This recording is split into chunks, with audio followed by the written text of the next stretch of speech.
Is there such a person as a born murderer?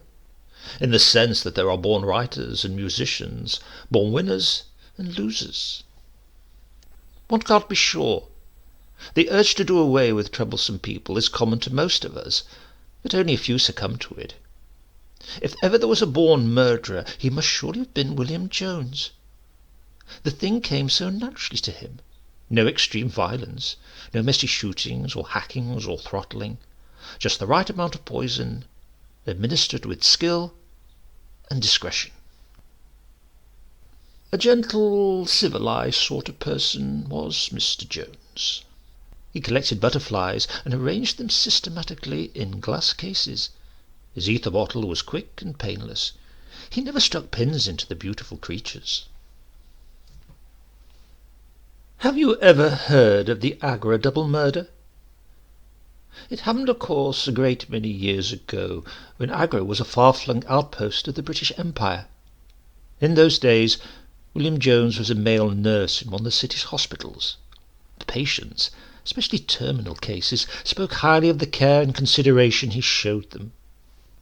While most nurses, both male and female, preferred to attend to the more hopeful cases, Nurse William was always prepared to stand duty over a dying patient. He felt a certain empathy for the dying. He liked to see them on their way. It was just his good nature, of course. On a visit to nearby Meerut, he met and fell in love with Mrs. Browning, the wife of the local station master. Impassioned love letters were soon putting a strain on the Agra Meerut postal service. The envelopes grew heavier, not so much because the letters were growing longer, but because they contained little packets of a powdery white substance, accompanied by detailed instructions as to its correct administration. Mr. Browning, an unassuming and trustful man, one of the world's born losers, in fact, was not the sort to read his wife's correspondence. Even when he was seized by frequent attacks of colic, he put them down to an impure water supply. He recovered from one bout of vomiting and diarrhea only to be racked by another. He was hospitalized on a diagnosis of gastroenteritis, and thus freed from his wife's ministrations, soon got better. But on returning home and drinking a glass of nimbu pani brought to him by the solicitous Mrs. Browning, he had a relapse from which he did not recover. Those were the days when deaths from cholera and related diseases were only too common in India, and death certificates were easier to obtain than dog licenses. After a short interval of mourning, it was the hot weather and you couldn't wear black for long, Mrs. Browning moved to Agra, where she rented a house next door to William Jones. I forgot to mention that Mr. Jones was also married. His wife was an insignificant creature, no match for a genius like William. Before the hot weather was over, the dreaded cholera had taken her too. The way was clear for the lovers to unite in holy matrimony. But Dame Gossip lived in Agra too, and it was not long before tongues were wagging and anonymous letters were being received by the superintendent of police. Inquiries were instituted. Like most infatuated lovers, Mrs. Browning had hung on to her beloved's letters and billet-doux, and soon these came to light. The silly woman had kept them in a box beneath her bed. Exhumations were ordered in both Agra and Meerut. Arsenic keeps well even in the hottest weather, and there was no dearth of it in the remains of both victims. Mr. Jones and Mrs. Browning were arrested and charged with murder. "Is Uncle Bill really a murderer?" I asked from the drawing-room sofa in my grandmother's house in Dera. "It's time that I told you that William Jones was my uncle, my mother's half-brother. I was 8 or 9 at the time. Uncle Bill had spent the previous summer with us in Dera, and had stuffed me with bizarre sweets and pastries, all of which I consumed without suffering any ill effects." "Who told you about Uncle Bill?" asked grandmother. I heard it in school. All the boys were asking me the same question. Is your uncle a murderer? They say he poisoned both his wives." "He only had one wife," snapped Aunt Mabel. "Did he poison her?" "No, of course not. How can you say such a thing?" "Then why is Uncle Bill in jail?" "Who says he's in jail?" "The boys at school. They heard it from their parents. Uncle Bill is to go on trial in the Agra fort." There was a pregnant silence in the drawing-room. Then Aunt Mabel burst out. "It was all that awful woman's fault." "Do you mean Mrs. Browning?" asked grandmother. "Yes, of course. She must have put him up to it. Bill couldn't have thought of anything so diabolical." "But he sent her the powders, dear. And don't forget, Mrs. Browning has since—" Grandmother stopped in mid-sentence, and both she and Aunt Mabel glanced surreptitiously at me. "Committed suicide," I filled in. "There were still some powders with her." Aunt Mabel's eyes rolled heavenwards. "This boy is impossible. I don't know what he'll be like when he grows up." "At least I won't be like Uncle Bill," I said. "Fancy poisoning people. If I kill anyone, it'll be in a fair fight." "I suppose they'll hang Uncle?" "Oh, I hope not." Grandmother was silent. Uncle Bill was her stepson, but she did have a soft spot for him. Aunt Mabel, his sister, thought he was wonderful. I had always considered him to be a bit soft, but had to admit that he was generous. I tried to imagine him dangling at the end of a hangman's rope, but somehow he didn't seem to fit the picture. As things turned out, he didn't hang. During the Raj, white people in India seldom got the death sentence, although the hangman was pretty busy disposing of dacoits and political terrorists. Uncle Bill was given a life sentence and settled down to a sedentary job in the prison library at Naini, near Allahabad. His gifts as a male nurse went unappreciated. They did not trust him in the hospital. He was released after 7 or 8 years, shortly after the country became an independent republic. He came out of jail to find that the British were leaving, either for England or the remaining colonies. Grandmother was dead. Aunt Mabel and her husband had settled in South Africa. Uncle Bill realized that there was little future for him in India, and followed his sister out to Johannesburg. I was in my last year at boarding school. After my father's death, my mother had married an Indian, and now my future lay in India. I did not see Uncle Bill after his release from prison, and no one dreamt that he would ever turn up again in India.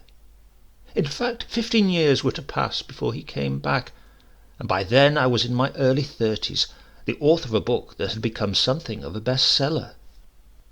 The previous 15 years had been a struggle, the sort of struggle that every young freelance writer experiences, but at last the hard work was paying off. The royalties were beginning to come in. I was living in a cottage on the outskirts of the hill station of Fostergange, working on another book, when I received an unexpected visitor. He was a thin, stooped, grey-haired man in his late 50s, with a straggly moustache and discoloured teeth. He looked feeble and harmless but for his eyes, which were pale, cold blue. There was something slightly familiar about him. "Don't you remember me?" he asked. "Not that I really expect you to, after all these years." "Wait a minute. Did you teach me at school?" "No, but you're getting warm." He put his suitcase down, and I glimpsed his name on the airline's label. I looked up in astonishment. "You couldn't be." "You're Uncle Bill," he said, with a grin, and extended his hand. "None other." And he sauntered into the house. I must admit that I had mixed feelings about his arrival. While I had never felt any dislike for him, I hadn't exactly approved of what he had done. Poisoning, I felt, was a particularly reprehensible way of getting rid of inconvenient people. Not that I could think of any commendable ways of getting rid of them. Still, it had happened a long time ago. He'd been punished, and presumably he was a reformed character. "And what have you been doing all these years?" he asked, easing himself into the only comfortable chair in the room. "Oh, just writing," I said. "Yes, I heard about your last book. It's quite a success, isn't it?" "It's doing quite well. Have you read it?" "I don't do much reading." "And what have you been doing all these years, Uncle Bill?" "Oh, knocking about here and there, working for a soft drink company for some time, and then with a drugs firm. My knowledge of chemicals was useful." "Weren't you with Aunt Mabel in South Africa?" "I saw quite a lot of her until she died a couple of years ago. Didn't you know?"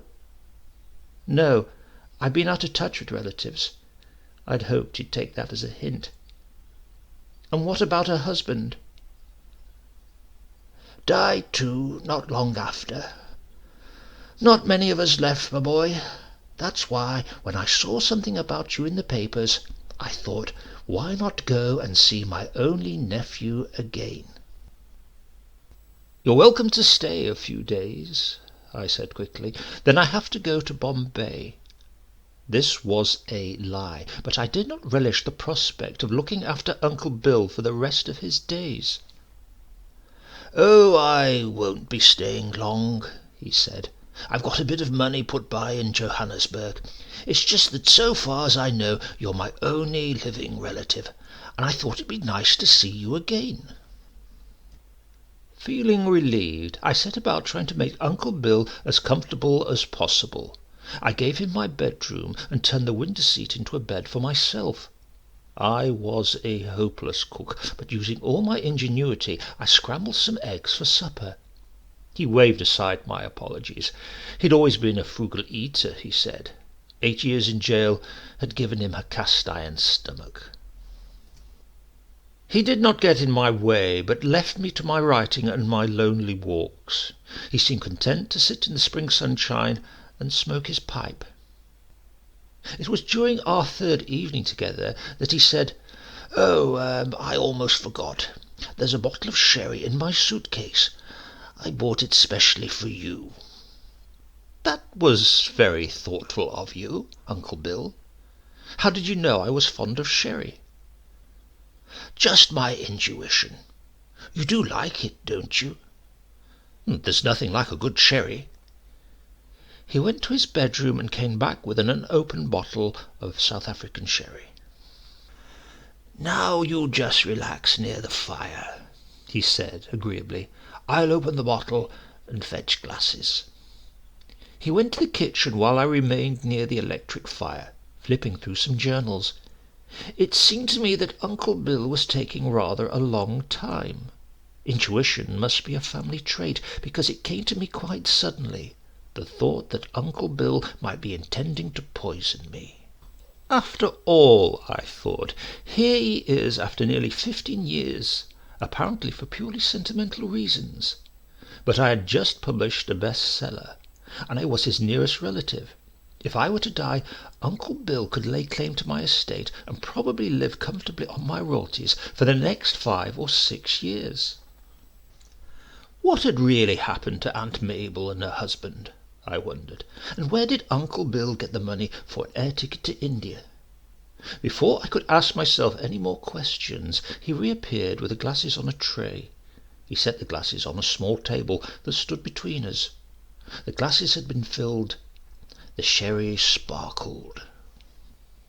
I stared at the glass nearest me, trying to make out if the liquid in it was cloudier than that in the other glass. But there appeared to be no difference. I decided I would not take any chances. It was a round tray made of smooth Kashmiri walnut wood. I turned it round with my index finger so that the glasses changed places. "Why did you do that?" asked Uncle Bill. "It's a custom in these parts. You turn the tray with the sun a complete revolution. It brings good luck." Uncle Bill looked thoughtful for a few moments, then said, "Well, let's have some more luck," and turned the tray round again. "Now you've spoilt it," I said. "You're not supposed to keep revolving it. That's bad luck. I'll have to turn it about again to cancel out the bad luck."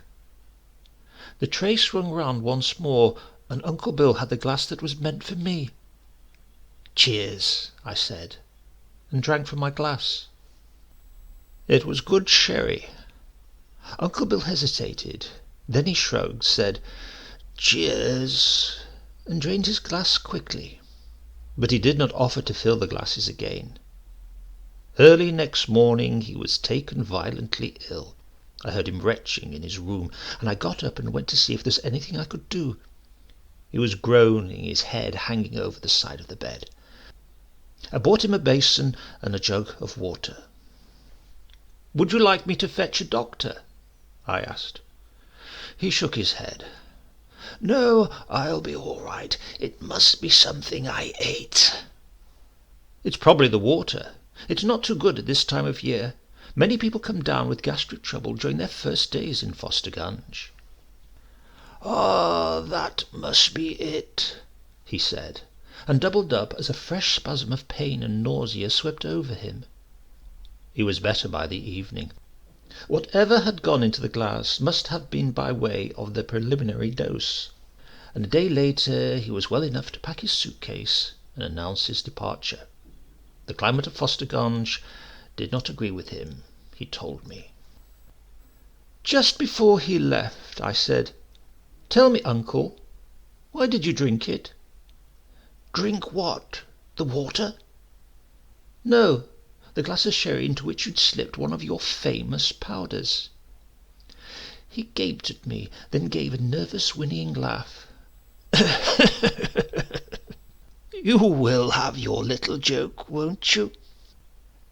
"No, I mean it," I said. "Why did you drink the stuff? It was meant for me, of course." He looked down at his shoes, then gave a little shrug and turned away. "In the circumstances," he said, "it seemed the only decent thing to do." I'll say this for Uncle Bill. He was always the perfect gentleman.